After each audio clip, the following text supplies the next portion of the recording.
அனைவருக்கும் வணக்கம். நான் தமிழரசன் பேசுகிறேன். இன்றைக்கி நம்ம இந்த வீடியோவில் எதை பற்றி பார்க்க போகிறோன்னா, குரு பயிற்சி பலன்கள் 2026 கன்னி ராசிக்கு பார்க்க போகிறோம். காலச்சக்கரத்துக்கு 6ஆம் ராசியான கன்னி ராசிக்கு இந்த குரு பயிற்சி எப்படி இருக்குன்னு பார்க்க போகிறோம். குரு பாருங்கள், உங்கள் ராசிக்கு 10ஆம் இடத்துல இருக்கார். இப்போ உங்கள் ராசிக்கு 11ஆம் இடமான லாபஸ்தானத்துக்கு வரப்போகிறார். இது உச்சம் பெறக்கூடிய குரு பயிற்சிங்க, சரிங்களா? ஏன்னா 12 வருஷத்துக்கு ஒரு தடவை தான் கடகராசியில் குரு வருவார். கன்னிராசிக்கு பாருங்கள், 10ஆம் இடத்துல இருக்க குரு விட இந்த 11ஆம் இடத்துக்கு வரக்கூடிய குரு ரொம்பவே ஒரு சிறப்பான ஒரு குரு பயிற்சின்னு சொல்லப்படுது, சரிங்களா? சொல்லலாம், நல்ல ஒரு குரு பயிற்சின்னே சொல்லிடலாம். என்ன காரணம்னா, பொதுவாகவே குரு எந்தெந்த இடத்துக்கு வந்தால் நல்லது? 2ஆம் இடம், 5ஆம் இடம், 7ஆம் இடம், 9ஆம் இடம், 11ஆம் இடம். அதாவது 2, 5, 7, 9, 11. இந்த இடத்துக்கு இந்த 12 இடத்துல, இந்த 12 ராசிக்கு இந்த 12 இடத்துல இந்த 5 இடத்துக்கு வந்தால் தான் ஒரு சிறப்பான ஒரு நல்ல ஒரு குரு பயிற்சின்னு பாரம்பரிய ஜோதிடம் சொல்லப்பட்டிருக்கு, சரிங்களா? என்ன காரணம்னா, அந்த குரு இந்த இடத்துக்கெல்லாம் வரும்போது அவர் இருக்கிற இடமும் நல்லாயிருக்கும், அவரோட பார்வையும் ரொம்ப சிறப்பாக இருக்கும். ஒரு சில பேருக்கு பார்த்தீங்கன்னா இருக்கிற இடத்துக்கு எடுக்கும், ஆனால் பார்க்குற இடம் சிறப்பாக இருக்கும். ஆனால் இந்த 11ஆம் இடத்துக்கு குரு கன்னிராசிக்கு வரனால உங்களுக்கு இருக்கிற இடமும் சிறப்பாக இருக்கும், அவரோட பார்வை மேலும் ரொம்பவே சிறப்பாக இருக்கும்னு சொல்லிடலாம். அப்போ இரட்டிப்பு பலன் கண்டிப்பாக இந்த குரு பயிற்சி கன்னிராசிக்காரங்களுக்கு கண்டிப்பாக கொடுக்காமல் இருக்கவே இருக்காது, நல்ல பலன் கொடுத்துட்டு போகும், சரிங்களா? ஏன்னா நிறைய பார்த்தீங்கன்னா கன்னிராசிக்காரங்க கொஞ்சம் கஷ்டத்தில் இருக்கீங்க. ஏன்னா பொதுவாகவே கன்னிராசிக்காரங்க புத்திசாலியாக கொஞ்சம் விவரமானவங்களாக தான் இருப்பாங்க, இளமையான தோற்றம் கொண்டவங்களாக இருப்பாங்க. அதேமாதிரி பார்த்தீங்கன்னா வியாபார தந்திரம் உங்களுக்கு தெரிஞ்சிருக்கும், அந்த நேக்கு என்னன்னு தெரியும், எங்கே போனால் எப்படி சம்பாதிக்கலாம், எப்படி யார்கிட்ட எப்படி பேசணும்னு அந்த திறமை வாய்ந்தவங்களாக ஒரு புத்திசாலியாக இருப்பாங்க. ஏன்னா அறிவுக்கு உண்டான கிரகமே புதன் தான், புத்திசாலித்துக்கு உண்டான கிரகமே, திறமைக்கு உண்டான கிரகமே பிளானட்டே புதன் தான். அப்போ அந்த ராசியில் பிறந்தவங்க பார்த்தீங்கன்னா கண்டிப்பாக நீங்கள் நல்ல ஒரு தந்திரசாலியாக, நல்ல ஒரு புத்தி கூர்மையுடையவர்களாக, அறிவாளியாக இருப்பீங்க. இப்போ உங்கள் ராசிக்கு 11ஆம் இடத்துக்கு வரக்கூடிய குரு என்ன பண்ண போகிறாருன்னா, வியாபாரத்தில் நல்ல ஒரு சிறப்பான ஒரு லாபத்தை கொடுக்க போகிறாருன்னு அர்த்தம். ஏன்னா உங்கள் ராசிக்கு 10ல் இருக்க குரு விட 11ஆம் இடத்துக்கு வரக்கூடிய குரு, லாபஸ்தானத்துக்கு வரக்கூடிய குரு என்ன பண்ணுவார்னா, கடகராசியில் ஒரு ஒளி பொருந்திய நிலையில் இருக்கார். ஏன்னா உச்சம்ங்கிறது ஒளி பொருந்திய நிலை, ஒரு பிரைட்டான ஒரு இடமா இருக்குன்னு சொல்லலாம், சரிங்களா? அப்போ அந்த இடத்துல குரு வரனால லாப நோக்கோட நிறைய நீங்கள் செயல்பட ஆரம்பிப்பீங்க.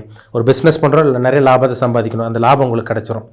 ஒரு பிஸ்னஸ் பண்ணுறீங்க, அதில் தோல்வி சந்திக்கக்கூடாது, நிறைய பணத்தை சம்பாதிக்கணும், அதில் நீங்கள் சக்ஸஸ் பார்த்துருவீங்க. ஒரு மூத்த சகோதரனோட ஆதரவு கிடைக்கணும், ஒரு அண்ணனோ அக்காவோட ஆதரவு கிடைக்கணும், இல்லை அவங்களுக்கு வீட்டில் நல்லது நடக்கணும், இதெல்லாமே உங்களுக்கு கிடைக்க போகுதுன்னு அர்த்தம். அப்போ லாபஸ்தானத்தில் இருக்க குரு லாபங்களை மட்டுமே கொடுப்பாருங்க. ஒரு சில கன்னிராசிக்காரங்களாம் பாருங்கள், இந்த ஒரு வருஷத்துக்குள்ளே இந்த குரு பயிற்சி முடியறதுக்குள்ளே நிறைய பேர் சம்பாதிச்சு பணக்காரனாக மாறிடுவீங்க. அதுக்குண்டான வாய்ப்பு சந்தர்ப்பம் உங்களுக்கு அருமையாக அட்டகாசமாக இருக்குது. இது உங்கள் ஜாதகத்தில் மட்டும் தசாபுத்தி நடந்துருச்சு, நல்ல தசாபுத்தி நடந்ததுன்னா கண்டிப்பாக அந்த குரு பயிற்சி ஒரு அருமையான குரு பயிற்சி தான். இது என்ன தான் நம்ம கோச்சார பலன் நம்ம பார்த்தாலுமே அவங்க பிறப்பு ஜாதகத்துக்கு கட்டுப்பட்டு தான் இந்த கோச்சார பலன் வேலை செய்யும். இப்போ வான்மண்டலத்தில் கிரகம் எப்படி இருக்குது, உங்கள் ஜாதகத்தில் பிறப்பு ஜாதகத்தில் பிறக்கும் போது கிரகங்கள் எப்படி இருக்குது, இது ரெண்டும் மேட்ச் பண்ணால் தான் நம்ம துல்லியமாக தெரிஞ்சுக்க முடியும், சரிங்களா? அதாவது ஜாதகத்தில் நடக்கக்கூடிய தசாபுத்தி தான் மீறி எதுவும் பண்ண முடியாது, அந்த கிரகங்கள் கட்டுப்பட்டு தான் இந்த கோச்சார கிரகங்கள் வேலை செய்யும். இது எல்லாத்துக்கும் மேக்ஸிமம் தெரிஞ்சிருக்கும், சரிங்களா? இப்போ உங்கள் ராசிக்கு 11ல் இருக்க குரு என்ன பண்ணுவார்னா, இப்போ 11ஆம் வந்தவுடனே உங்களுக்கு 11ஆம் இடத்துல குரு ஜூன் 2ஆம் தேதி வந்ததுக்கப்புறமே நிறைய லாபங்கள் சம்பாதிக்கிறதுக்கு உண்டான அந்த முன்னேற்பாடுகள் ஏற்படுத்தி கொடுப்பாரு. அதேமாதிரி பார்த்திங்கன்னா உங்களுக்கு ஃபஸ்ட் மேரேஜ் ஃபெயிலியரானு சொல்லிட்டு இருக்கவங்களுக்கு 2ஆம் திருமணத்துக்கு உண்டான அந்த வாய்ப்புகள் உங்களுக்கு உருவாகும், செகண்ட் மேரேஜ் சக்ஸஸ் ஆகும், அதுக்குண்டான சந்தர்ப்பங்கள் உருவாகும்.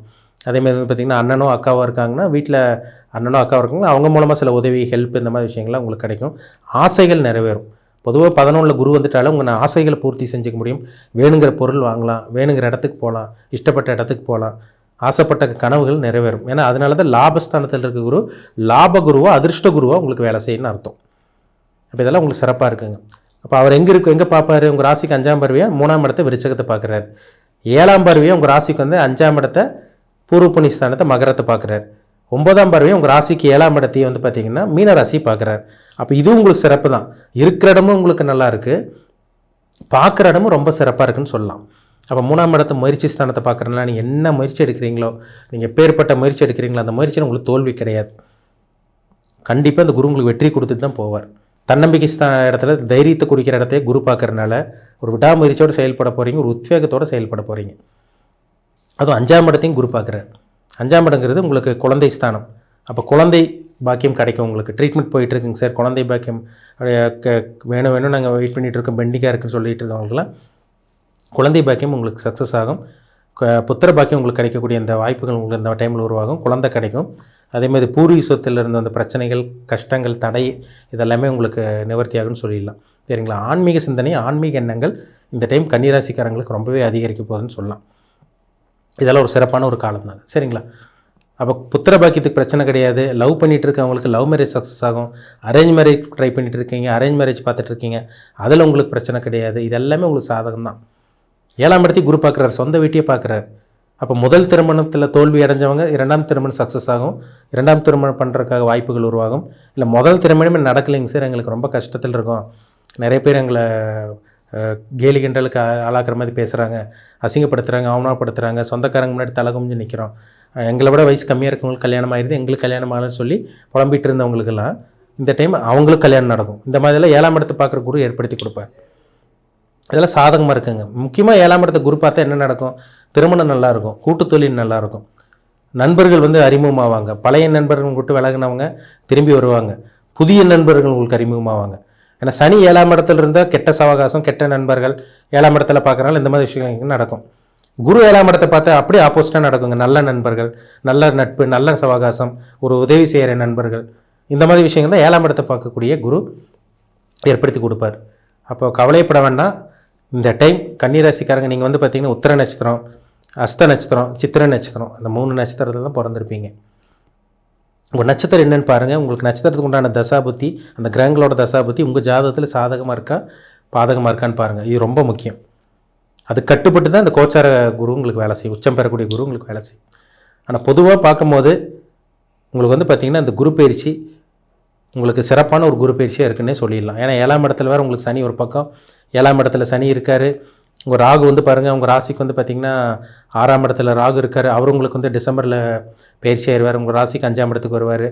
கேது பார்த்திங்கன்னா 12ஆம் இடத்துல கேது இருக்கார், அவரும் 11ஆம் இடத்துக்கு போயிடுவார். இந்த ராகு கேது நடக்கக்கூடிய பயிற்சி உங்களுக்கு நல்லாயிருக்கும். சனி பயிற்சி பாருங்கள், உங்கள் ராசிக்கு 2027 தான் சனி பயிற்சி. ஆனால் 2026 பாருங்கள் சனி பயிற்சி கிடையாது இந்த வருஷம். ஆனால் பார்த்திங்கன்னா உங்கள் ராசிக்கு 7ஆம் இடத்துல இருப்பார்.